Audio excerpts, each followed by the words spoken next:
Well, good afternoon. It's Joe Wainz and Joe McCarthy. Another episode of The Power of Productivity. I'm broadcasting today from a remote location. I'm at Bamboo in Royal Oak. And Joe is broadcasting out of his office today. So, Joe McCarthy is from Cover 4 PM, and they're focused on enhancing and assisting manufacturing companies with their business process planning and execution. They bridge the gap between product design and manufacturing execution. And that's what we're going to talk about today is bridging the gap.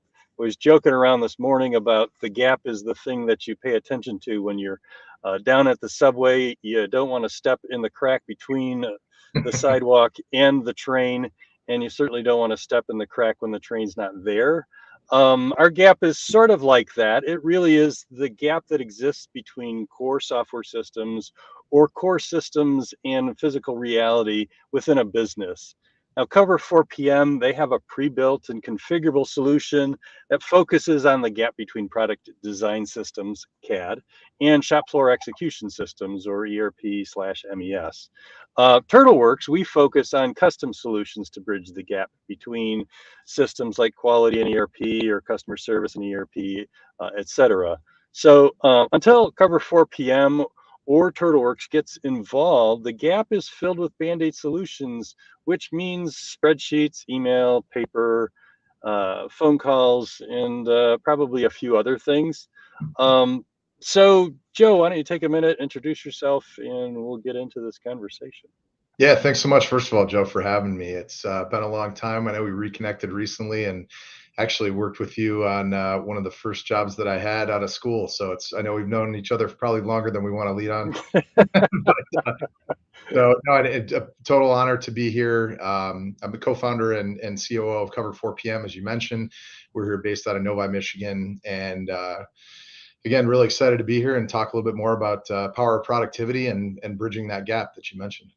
Yeah, all right, cool. So, what I like to do, folks, is talk about the questions that are asked when Joe or whoever I have as a guest is engaging with a client, is engaging with someone who probably needs help. Maybe they know it, maybe they don't know it. But there are things that are said that make people realize, like, hey, maybe there's a better way, or that's some pain I didn't even know I had. So, Joe, what's one of the questions that you'll bring up, or topics of conversation when you're engaging with a new customer or a new prospect to sort of get them engaged? Yeah, oftentimes what works best in terms of getting the conversation going, right? Oftentimes we may not know this person or the people that are in the room personally. So what often happens is we try to start with the emotional, right? Really, what's keeping you up at night? What's the biggest issue that you're thinking about, day and night, or what's been on your plate, let's say, most recently in terms of whether it's a presentation, whether it's an issue with a customer, whether it's an issue with a supplier. So trying to understand what's that pain that you're facing. And Hmm. then from there, moving on towards the actual, moving into the problem, ultimately identifying a potential solution and then tailoring it, just as you do at Turtleworks, we tailor our solution, which, like you mentioned, is pre-built, but we have a lot of different configuration options, as well as reporting that we stack on top of it that's going to allow for, a much more, like I said, tailored approach to each customer. So, what are three answers you get when you say, "Hey, what keeps you up at night?" Everything is often something that we but when it comes to bridging that gap, it truly most times Excel and project and all of the different manual tools that you started to allude to earlier on, how are we able to leverage a more systematic approach? Is kind of where we get to in that conversation. And oftentimes the issue is, some of the answers are, we have files stored on a ton of different folders and SharePoint sites, and we don't have a real good handle on what the latest version of something is, or we don't have a good handle on who has the most up-to-date information. And that really is, it seems to be one of the biggest struggles that's out there, is just not having a good, let's say, system of record and true, single source of truth when it comes to a lot of the pieces of information that we handle within our application. So, trusting the data you're using to make decisions is basically what you're describing. And yes, having a single source of truth is important. One of the things you and I talked with is so and so doesn't trust so and so's data, so they have their own spreadsheet, Right. um, or whatever it is that they're using to track. So you've got redundant manual labor going on between these different folks as they keep track in different spreadsheets. It's really not an efficient use of their time. Um, and that that question sort of spirals from Excel to whatever it is, whatever. If you don't trust your data and making decisions, then you don't have confidence in what you're doing at work. You're Right. not sure that things are going to turn out the way you expected. So there's a lot of stress involved with that. What? Okay, so we'll bracket that one. What are some other answers that you get? Trying to understand what is the best way for us to organize ourselves to become a leaner company, right? So, we have a limited amount of resources, right? That's something that keeps me up at night. And while that's not necessarily a system question initially or system answer, right, it leads to more conversations about how do we provide, we being the customer and customer, how do we provide our employees and potential future employees with a set of tools that's going to allow them to do their job most efficiently, right? So not paying them to be more administrative in terms of the work that they do, but having a more efficient labor set within the organization so that you have the people that you hired have them do exactly what you hired them to do, completing Mhm. analysis, solving problems, focusing on advancing the organization and accelerating, whether it's a digital transformation or a launch process or whatever the manufacturing type of activity would be, just getting a better use of and providing a much more systematic platform and providing, like I said, tools for the individuals within your organization to complete their tasks in a more efficient manner. Mhm. So Microsoft's done some research and they've determined that people spend 8 hours a week looking for the information they need to do their job. So that's 1 day out of 5 they spend looking for stuff to work on the other 4 days. Mm. Seems kind of ridiculous. And what you alluded to is having a good set of tools so you know where to go. I liken it to being in the flow, right? You get in that zone where everything is flowing, but you got to know where everything is and it's got to be there. As soon as the information you need isn't there, or you realize that there's something wrong with it, your flow's disrupted, and now stress is involved.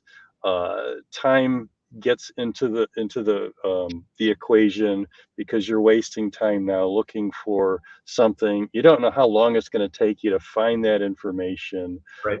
Who is it that you need to talk to?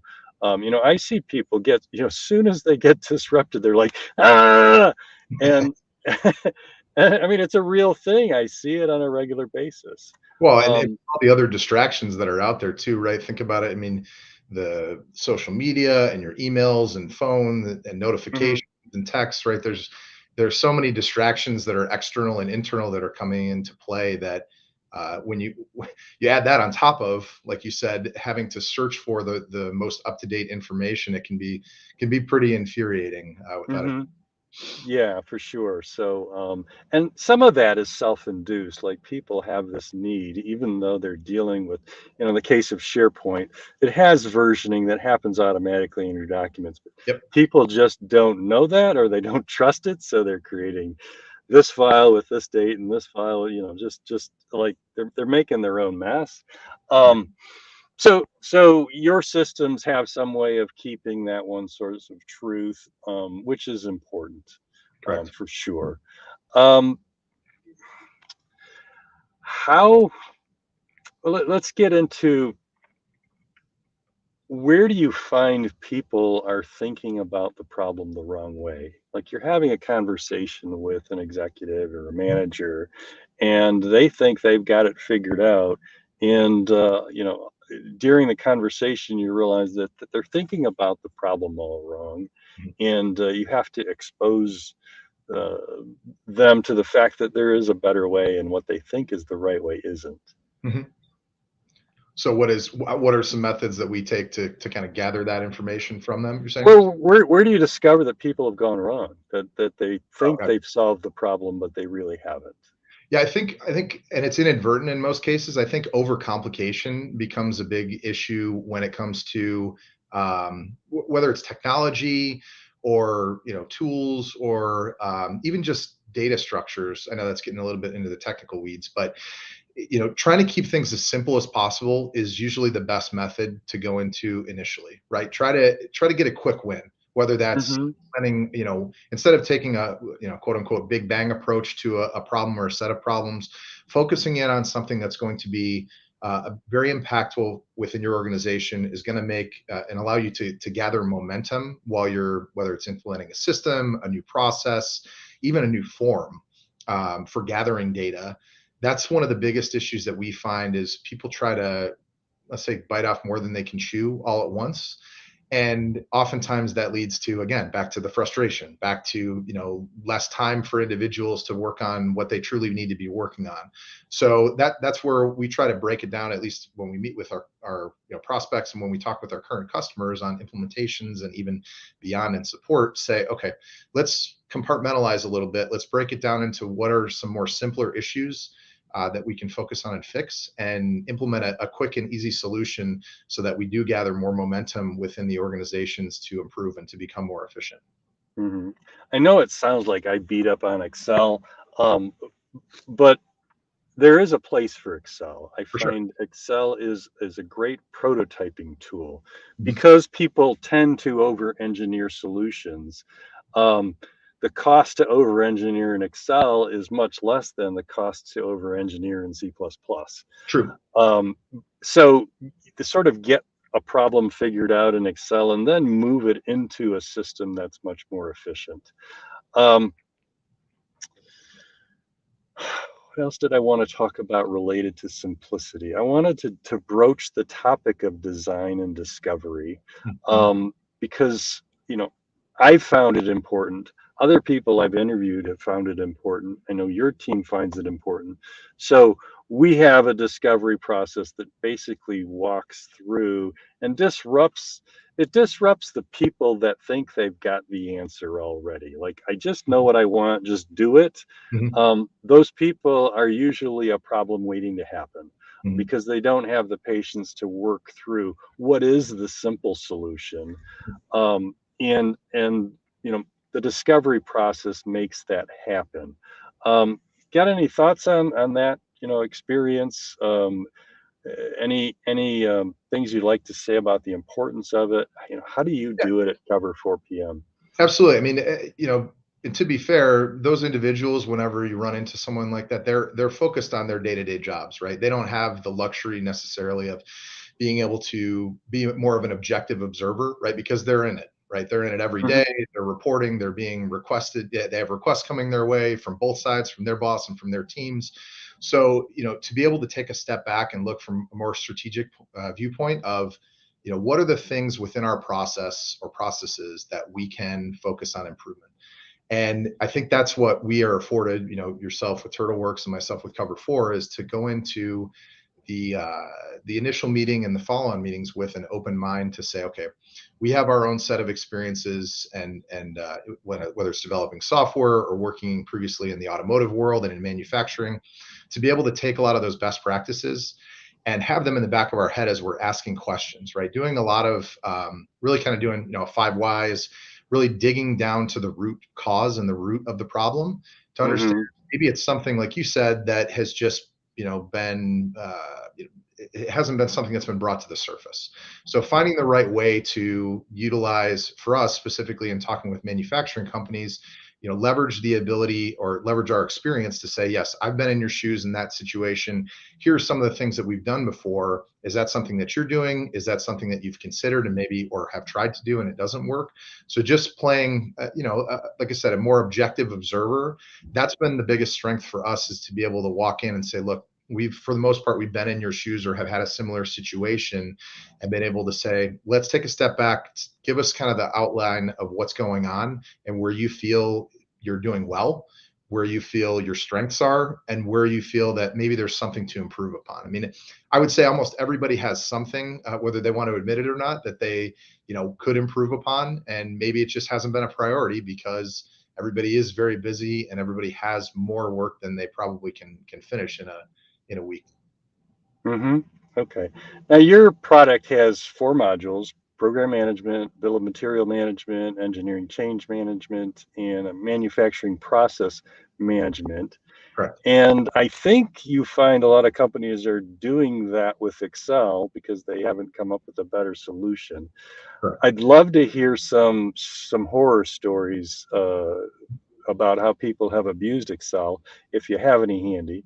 Yeah. Um, Yeah, absolutely. I mean, it goes back to what you mentioned, from a prototyping perspective, right? Excel is a great prototyping tool.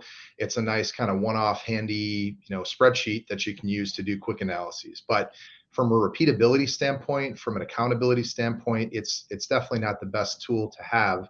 And it doesn't give you that systematic approach that we provided from a Cover 4PM perspective. So, a couple horror stories, I guess, if you want to call them that, or let's say opportunities for improvement. Utilizing Excel to using probably all of the columns in Excel for one or two documents, whether they're logs, they're change logs, or they're engineering change logs. That oftentimes it is let's say the standard solution we find, and it becomes an almost impossible task to keep up, and so they're always out of date, right? And mhm. that becomes again a source of frustration because you have to have you're constantly trying to update that at the last minute, whether it's for an internal or external report. That person who's tasked with putting that log together is constantly being asked questions from individuals or receiving phone calls about what's the latest status on this one, or what happened with this report, or what happened with this engineering change. So it really it sticks to the people who are tasked with completing that. It puts them in a tough spot. And I think that's really where we find, like I mentioned, the emotional connection that we talk about initially when we're doing the discovery. We find a lot of people sort of chuckle when we ask them what they use to manage things like that. It's a kind of the unspoken, like I said, I don't want to call it a joke, but that part of the manufacturing industry, if you want to call it that, there's a ton of Excel usage that people know they probably shouldn't be using, but they either don't have a solution or they don't know of a solution that's going to be better. Right. It's the best solution they've come up with, Sure. for sure. And I've seen it 100 times myself. People use Excel for logging, and in my world, SharePoint lists, we Yeah. use those to replace logs all the time. It gives us some features that you don't get with Excel. We have the ability to put some automation in place, and I have one case study that's popping in my head right now that's saving a client about 30 hours a week. And I'm sure your system has all kinds of logs Mhm. that can replace what people are using Excel for today. And there's some real benefits from a search experience, from an updating experience, from a control of the data experience when Mhm. you move into more of an automated system, Sure. and off of Excel. You have history now. You have the ability to see who made changes to those records, what the record looked like before, Yeah. as well as backups, and some beautiful reporting experiences as well that you can pull off of, either from your database, in your case SQL Server or SharePoint lists. And I guess let's take that step then and move into the Power BI world. Mhm. So, for me, Power BI is just a fun tool, from a business intelligence and data analytics perspective. And Mhm. these days, they've introduced Power BI Report Builder that lets us build, pixel perfect paginated reports. But what Power BI does is it lets us tie together disparate data sources if we need to. So if you have data in a system like yours, as well as you've got some CRM sitting out, on the internet, as long as there's some common data keys amongst that data, you Yeah. can pull those data sources together and do the reporting. And if you want to change how the reports look or do a little modifications, with some light user training, the users can pull that off themselves, or they can enlist your help or my help to make changes to reports. Why don't you take a minute and explain, where people are finding the value in Power BI in your world. Yeah, it's an absolute game changer. So we actually embed Power BI into our application, and one of the main use cases, like you mentioned, is being able to connect data from disparate sources. Right? We obviously have within Cover 4 PM a very structured data model when it comes to the 4 different main modules that we have, and then we're able to pull in if there's external data, whether it's an ERP or from a CAD management system or any kind of offline, what we consider offline database or external database. We're able to manage that data flow together through Power BI and present it in a visualization that's customized and tailored specifically to what our customers need. And actually, as a connection back to your last point about horror stories from Excel, capacity forecasting when it comes to manufacturing, asset capacity forecasting, whether it's presses or lines or assembly cells or whatever type of manufacturing you do, that is a very difficult task to complete in Excel. But Excel has historically been the only place that companies are able to house that information. And it becomes an absolute nightmare. Instead of being able to do analyses at the click of a button, it takes sometimes weeks or even months to pull together a capacity analysis. And that can be detrimental to the quoting process, that can be detrimental to decision making, right? And using bad data to make decisions can even be worse sometimes than not having any data to make a decision. For Hmm. example, hypothetically, if you you thought that you didn't have any capacity to make the next parts that you were quoting, and you ended up going out and buying a press that's 10 to 15 million dollars or more. But if you actually did the capacity and had it correct, you wouldn't need that press. That's a huge mistake that is potentially out there just by having either incorrect or out of date data or missing data or formula errors. Those are the things that are completely eliminated with Cover 4.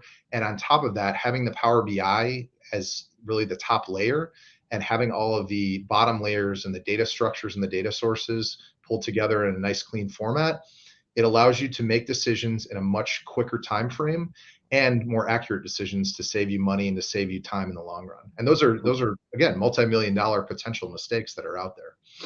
Hmm. So I work with all size businesses and I experience all kinds of things. And we touched on dashboards, and I want to keep going on that topic Mhm. because I've encountered businesses where they have no clue what's going on with their finances. They have no clue what's going on with their capacity. It's Mhm. sort of seat of the pants, and getting them to start using a dashboard or moving into a scorecard is a game changer for them. Once they take that step. Then you move into more mature organizations where they start, where they're using forecasting, where they're looking at their finances, but their tools are crude. And I think about the years I spent working with directly with the finance department Mhm. back before TurtleWorks, and being able to close your books within 5 days gave you some decision making power that you didn't get if it took you 15 days. You're Sure. halfway through the month before you can actually respond to what happened in the Right. previous month. And the ability to look ahead and see what to expect from a sales perspective, what to expect from a capacity perspective, gives you a lot of peace of mind. Even if it's bad news, you know how bad it is and you know what to deal with, as opposed to just dealing with ghosts and your imagination. Sure. Because then the monsters get bigger than they really are. So having strong tools that allow you to do that are important. I've got experience with some, and I've got partners that that's all they do. And in your case, you've got asset capacity forecasting and sales forecasting, which I think is critical. Mhm.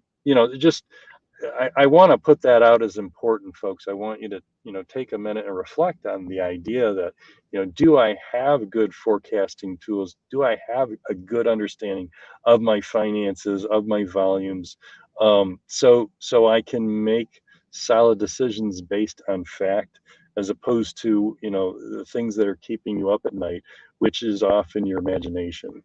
Yeah, and to that point, you mentioned sales forecasting as well, which, like you said, is something else that we have as far as pulling all the data together. Aligning the assumptions behind sales forecasting, capacity forecasting is paramount. Things like when you're talking about manufacturing or automotive manufacturing specifically, or really any end product that you're manufacturing for, having aligned volume sets. How many parts are we going to be making and selling? What is the take rate on whether it's a vehicle or an appliance or a heavy truck? Anything. Those two main points, along with others. Oftentimes, when a sales forecast and a capacity forecast is created, they're both created in silos, right, or in vacuums, where assumptions are not necessarily aligned. You have different budgeted volumes versus different actuals that you're trying to pull together. So that's another best practice that we offer and that we provide within the application that ultimately shines forth within the sales and capacity forecasting Power BI reports. That allows people to, again, have alignment at the bottom of that process in order to really see the full value and have a better decision making process, because you're aligned throughout the organization instead of he said, she said, or having any kind of argument at the point in time when all of a sudden the end results don't align. Now, I'm gonna throw this out there. I don't know if you have the answer to this question, but Okay. I'm expecting that the people who are doing sales forecasting Mhm. is the business development team, which typically have a very optimistic personality. Mhm. And then the people doing asset capacity forecasting are more of an ops group of folks Sure. that I won't say they're pessimistic, Conservative. but more realistic or conservative. Sure. Yes. Yep. And I'm wondering if you've seen a successful bringing together, marrying of the minds, or does your tool actually sort of force that to occur? Yeah, it allows for it. So we have the ability to include up to 4 different volume sets as one example. So you can have a best case, a worst case. You can have a baseline budget. You can have an updated forecast, and those can be very easily imported in terms of the volume sets that are used. So that way, if you want to have an optimistic case and you want to have a more pessimistic or more conservative case, at least you have the same volume set in that example, but you can look at what that does to the sales and capacity at the same level. So you're not comparing an optimistic sales forecast with a pessimistic or more conservative capacity. It's always looking at the same assumptions, no matter what level that is. Nice. Okay. All right. So stay tuned, folks, because we've got a couple takeaways, but I want to let you know how to get a hold of Joe McCarthy and as well as myself if you want to. So Mary Beth is there. We go. So Joe McCarthy, cover 4 p.m. Joe, why is it called cover 4 p.m.? Yeah, cover 4 p.m. So it's traditionally when you think of program and product lifecycle management, you think of 3 main pillars: quality, cost, and delivery. And we add the efficiency piece. That's the 4th pillar. Also, kind of a football nut and a sports junkie. So cover 4 is is a defense that I played quite a bit back when I could still play football. And so that just kind of rang true. It sort of had that nice double entendre that you really have all your bases covered, but more specifically when it comes to manufacturing, thinking about, again, quality, cost, and delivery. Everybody does that, but how efficiently you do that's what our job is. Gotcha. All right. And if you want to get a hold of me, there's my stuff. Yeah. So as far as takeaways are concerned, I think you had a couple and then I had one. So Absolutely. We spoke about most of them, I would say, from a high level, but just to be more specific and kind of wrap them up and summarize, right? So, from a talent acquisition and a retention perspective, right, this is something that oftentimes doesn't get thought of from a return on investment of a program or a system, right? Especially now when labor is very hard to find and skilled labor, and when you're talking about manufacturing, it's very difficult to retain people as well. So, really thinking about these systematic approaches and systems like Cover 4 PM and like the products that you build at TurtleWorks, these are tools that help you attract and retain talent. People want to come and work at a location and work for a company that provides them tools to do their job better, more efficiently, easier, so that they can go home to their families and they can go home and not have to work the weekends at all times. So that's one of the main ones that I had, was really thinking of it not just as, hey, we're replacing Excel, or this is something that we need to have to complete all these tasks. It's really something, at the end of the day, companies are just made up of people and processes, and those people need the tools, or need to be able to work with the tools to allow them to be more efficient, allow them to have the free time that helps with that work-life balance. A okay. couple other one of them is next one is on the forecasting side.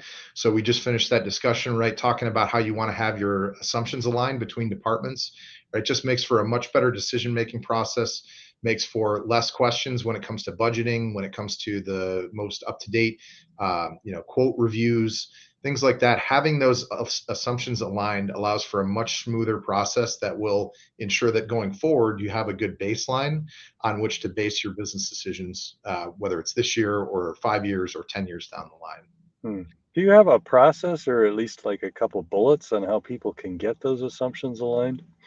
Yeah, I mean, I would say again, whether you're using Cover 4 or using a bespoke application, whatever process and product that you're using for that, make sure that you get together and really align on. And it can be multiple, versions of this. Like I mentioned, we have multiple volume sets. We have multiple the ability to flip and do scenario analysis between them.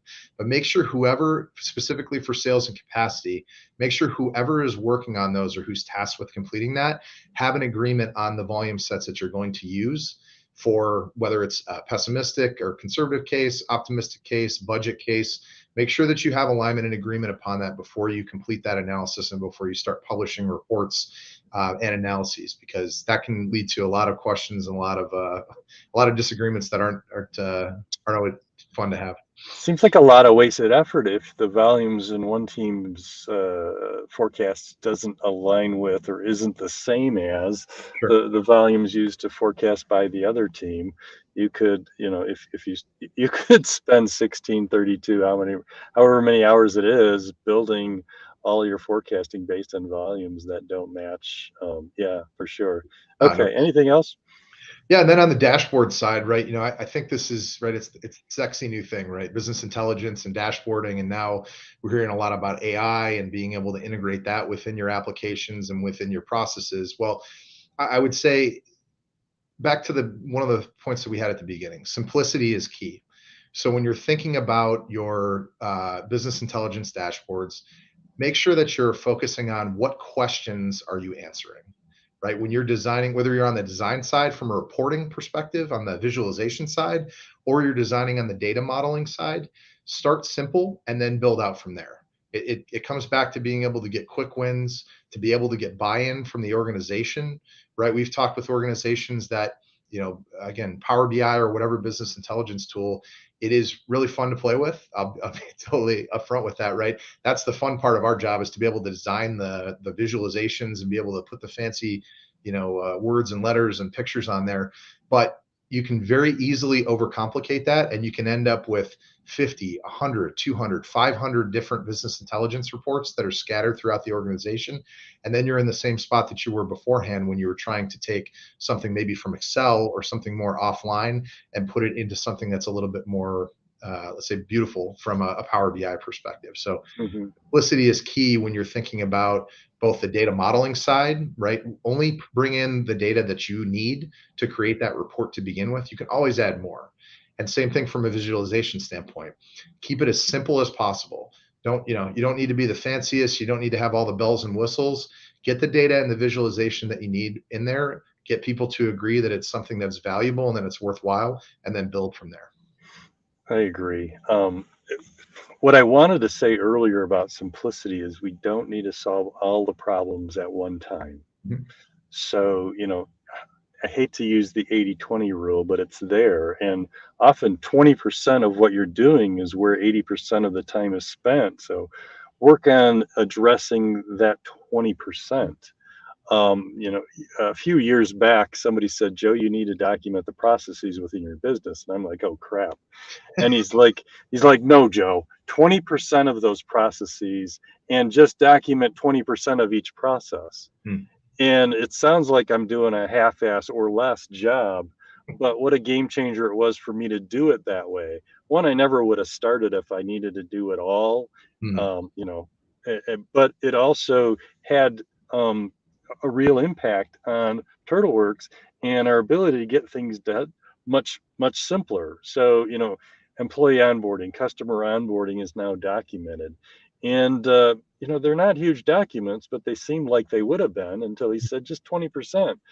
And that's how you can solve a lot of problems where you're starting with a spreadsheet, it doesn't need to do everything. It just needs to deal with 20% of the problem. That's the main core of the problem. Sure. And then once you sort out what that prototype looks like, you can move it into a better system. And some things, they don't need to be systematized. They're so random. They just don't occur often enough to be bothered with. So don't build those exceptions into the tools. Yeah. So It's always a value trade-off, right? You need to make sure that whatever you're going to do and whatever you're spending your time on is going to create the value for your own business or for mhm. customers, right? Yeah. So I have one tip, and it has to do with reporting, sort of a spin on the dashboarding piece, and it's manual reporting. So I walk into businesses and we talk, and the next thing you know, they're telling me that they're spending 3 hours a day figuring out what their order counts are every day because they get orders from 5 different sources. And it's a bunch of Excel manipulation for them to pull it all together. Mhm. And Power BI allows you to basically do that one time and then just hit refresh, and it goes to those data sources and pulls it in.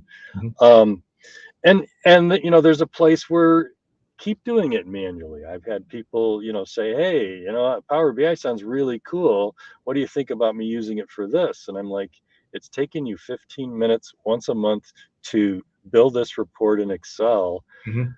It's going to take you 16 hours to build it in Power BI. Do the math and figure out whether or not it's worth it. Right. Some things aren't worth it, but some things certainly are.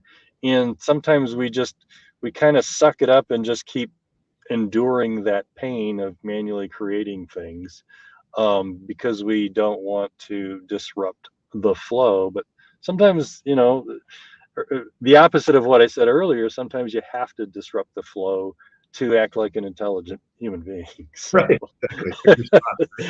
No, no, so um, that's kind of it for us, folks, today. I don't know, Joe, you got any closing comments? one thing I was going to mention, I think I forgot to mention earlier, was just about change. And I think it goes back to the simplicity and also the cost benefit analysis that you're talking about. Change is the hardest thing to do within an organization, whether you're coming in and putting in a new system or installing a new process, right? People are creatures of habit. And so whether they look at it and say, yeah, this is going to save me some time down the road, right? Once we get it installed, or it's going to make my life easier, it's still difficult to change. So that gets back to the fact that start small. Don't try to do everything at once. Take little bite-sized pieces out of each problem that you have. Get the buy-in. Again, it ties back into getting those quick wins, because that a lot of quick wins that stack up, you'll be able to get that a lot quicker than trying to implement everything all at once, right? That has always become, in my past, that's become a difficulty, and ultimately you get people burned out. They're already burned out to begin with, and then you disrupt their day to day and try to make a big change or big changes, and it becomes much more difficult process. So keep it simple again. All right. So there it is, folks. Bridge the gap, mind the gap, pay attention to the gap, and realize that there's probably some better ways to do what you're doing as far as the disconnect that is there between systems and reality, or systems and other systems. So thanks for your time. Thanks, Joe. Thanks for having me, Joe. Mhm.